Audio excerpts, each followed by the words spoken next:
country has been ruled by the military junta for 49 years, from 1962 to 2011, if I'm not mistaken.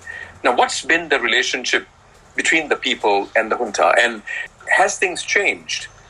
What has resulted in the kind of unprecedented protests, street protests, even though, more than 750 people civilians have been shot dead, killed, 250,000 people displaced. There seems to be no let up, in terms of the people's willingness to risk life and limb to go out there on the streets. What is in the psyche of the Burmese people? Right. Thank you, Viswa. It's fascinating because if you look at the decades of the very outsized role that the military has had in the country's political, economic, social life, we could go right before to even when Burma gained independence in 1948.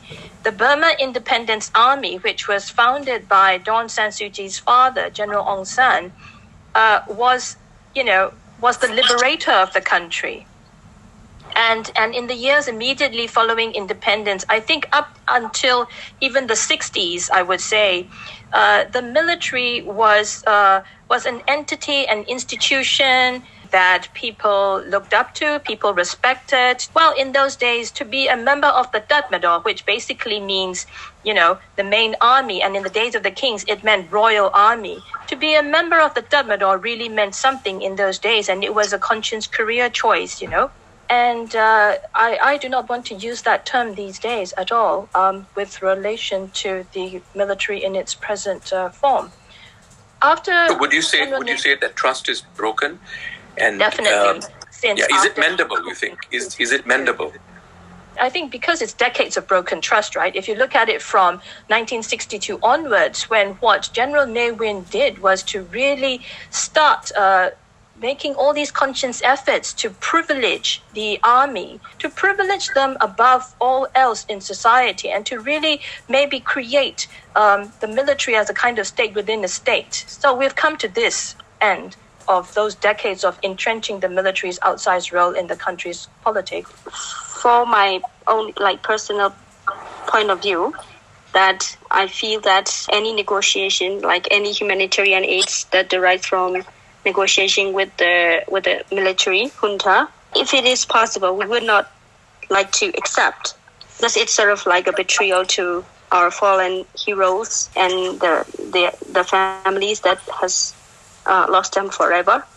My concern in the situation in Myanmar right now is that it seems to be defaulting back to the 1988 pattern of mindless violence against civilians and protesters. And these people are out there because they are truly, truly frustrated with the betrayal of an elected government not being allowed to function. However, one should also realize, though Aung San Suu Kyi, the lady at the center of this whole thing, has not really been, shall we say, prudent and actually politically capable. She wasted a whole 5 years spending all legislative time tabling amendments to the 2008 Constitution, which gives the military a 25% block in both houses of parliament, knowing fully well there is no way that thing is going to be passed because of the military blocks. Instead of coming to a working relationship with the military on education, on economic development, on so many other pressing issues of the country, she was pushing her own private agenda. Right. So, Cyril, are you saying that Aung San Suu Kyi's focus on amending the constitution contributed significantly to the current situation?